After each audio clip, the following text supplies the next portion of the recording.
Bonjour, c'est le journal du télétravail, le podcast du magazine Management. Avec ce nouveau confinement, notre podcast redevient quotidien, au moins jusqu'en décembre prochain. Nous vous retrouvons donc désormais tous les jours pour de nouveaux témoignages, des avis d'experts et des conseils pratiques pour mieux télétravailler. Je suis Lomique Guillot, rédacteur en chef du magazine Management, et je suis ravi de vous retrouver. Aujourd'hui, nous allons voir comment s'aménager un coin bureau à la maison. C'est parti. C'est le journal du télétravail.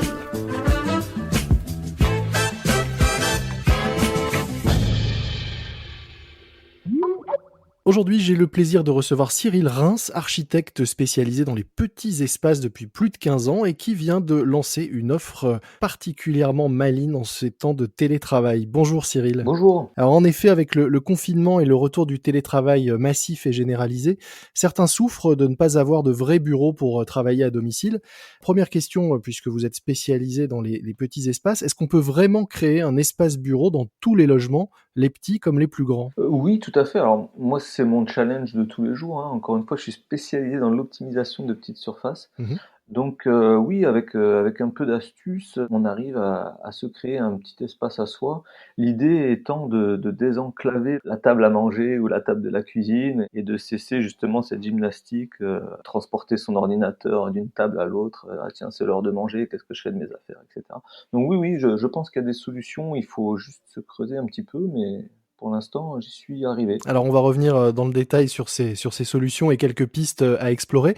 Est-ce que d'abord vous pouvez nous raconter en quoi consiste cette offre que vous avez lancée et comment vous est venue cette idée ? J'ai eu tout simplement des demandes parce que les gens, voilà, doivent faire du télétravail, mais n'ont pas forcément le lieu adapté. C'est vrai à Paris, mais c'est aussi vrai en province, hein. Et puis j'ai moi-même eu à faire cette démarche chez moi, puisque bon, moi je travaillais déjà à la maison, mais mon épouse m'a rejoint. Et il a fallu qu'on trouve une manière intelligente de ranger 2 espaces de travail dans un endroit qui, a priori, n'était dédié qu'à un seul espace de travail. Alors qu'est-ce qui compte le plus quand on veut créer un espace ou un espace bureau chez soi ? C'est en fonction de l'activité de chacun, mais il faut un minimum d'espace pour poser un bureau, alors fixe ou ordinateur portable.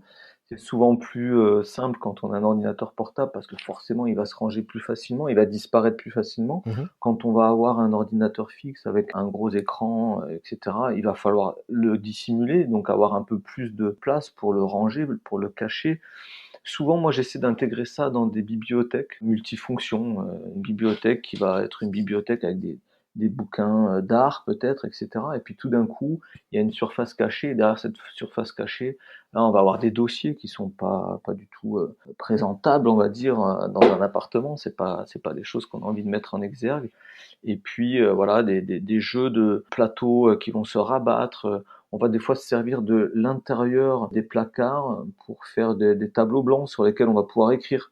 On va essayer de trouver des astuces multifonctionnelles comme ça qui vont nous permettre de nous adapter. Ce que j'entends aussi dans ce que vous nous expliquez depuis tout à l'heure, c'est qu'il y a cette idée de transformation qui est importante. Quand on se crée une zone de travail à domicile, c'est pas forcément un endroit visible et qui est destiné à rester tel quel toute la journée. C'est aussi trouver des solutions pour transformer le temps de la journée, un coin ou un endroit de l'appartement en espace de travail et pouvoir le ranger une fois la journée ou la semaine terminée. Oui, ça c'est important. C'est toute la difficulté du télétravail. C'est comment on fait le soir venu pour se dire je suis plus au travail. À quel moment on fait cette césure? Et si cette césure on la fait pas déjà physiquement, c'est compliqué. Bon, on est tous avec nos portables à répondre aux mails et tout. Si en plus on a l'ordinateur et les dossiers posés sous les yeux, même le soir après manger, ça devient compliqué de faire cette barrière.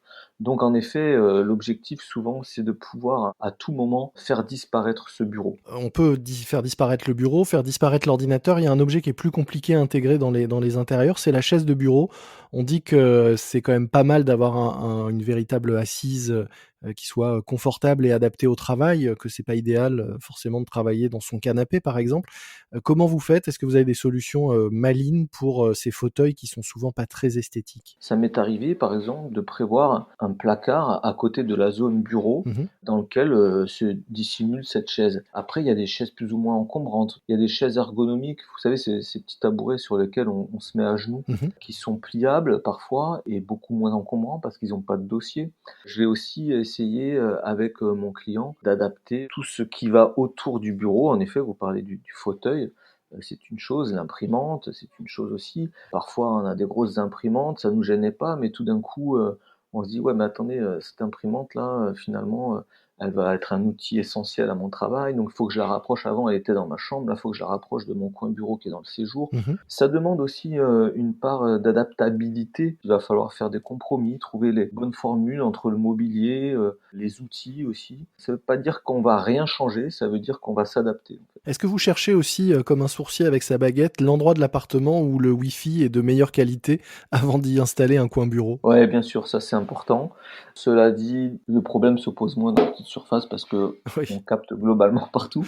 Mais dans les maisons, en effet, c'est important. Chez moi, c'était le cas d'ailleurs. J'ai des gros murs en pierre, donc avec le Wi-Fi qui est pas tout le temps constant dans la maison, même avec des répartiteurs, des fois c'est un peu compliqué.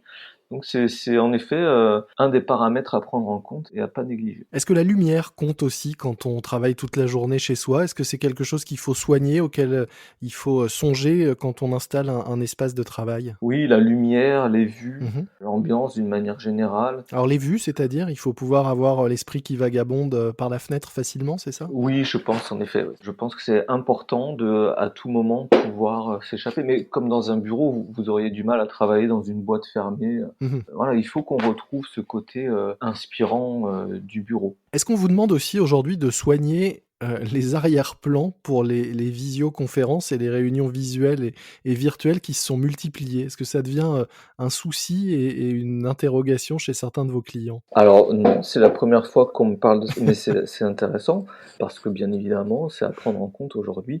Les visios vont se multiplier, donc il faudra le prendre en compte. Vous dites qu'il vous est arrivé de réaliser des bureaux dans des, espaces ou des endroits parfois minimalistes et même, improbables, écrivez-vous, sur votre site.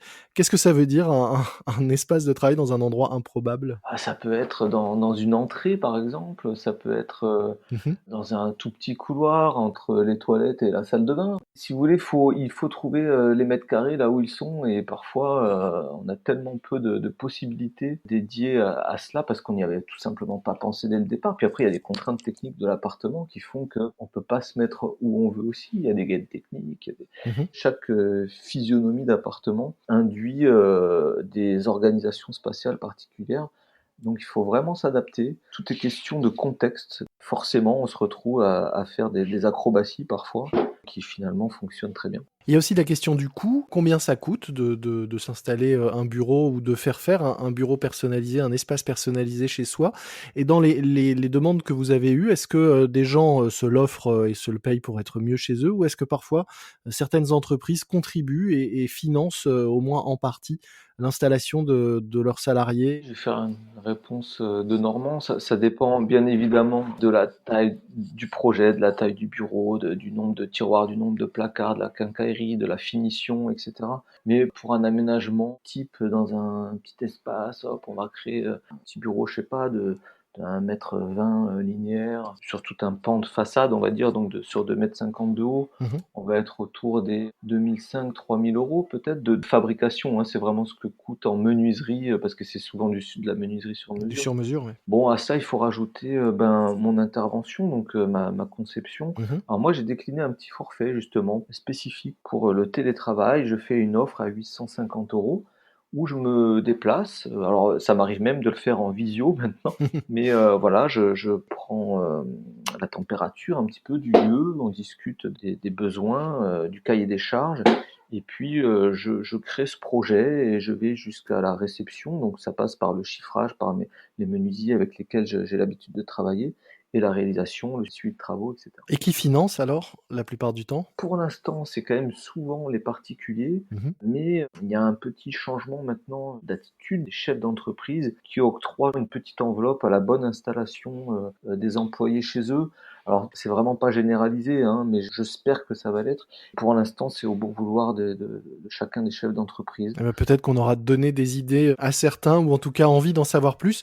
Merci beaucoup, Cyril Reims. Je rappelle que vous êtes architecte spécialisé dans les petits espaces et que vous avez développé donc une offre, spécifique pour le télétravail et l'aménagement, de bureaux et d'espaces de travail à domicile. Nous mettrons, un lien vers votre site dans les notes de cet épisode pour ceux qui, souhaitent en savoir plus. C'est gentil, merci à vous, c'est sympa. C'est la fin de ce nouvel épisode du JT, le journal du télétravail de management. N'oubliez pas de vous abonner, vous ne manquerez ainsi aucun nouvel épisode de notre podcast. Vous pouvez notamment utiliser la nouvelle plateforme de podcast AudioNow, AudioNow, disponible gratuitement sur tous les téléphones. Vous pouvez également nous retrouver sur Castbox et vous abonner à notre podcast. Je vous dis à très vite pour une nouvelle édition du JT de management. D'ici là, soyez prudents, respectez les gestes barrières, portez-vous bien et bon télétravail à tous. C'est le journal du télétravail.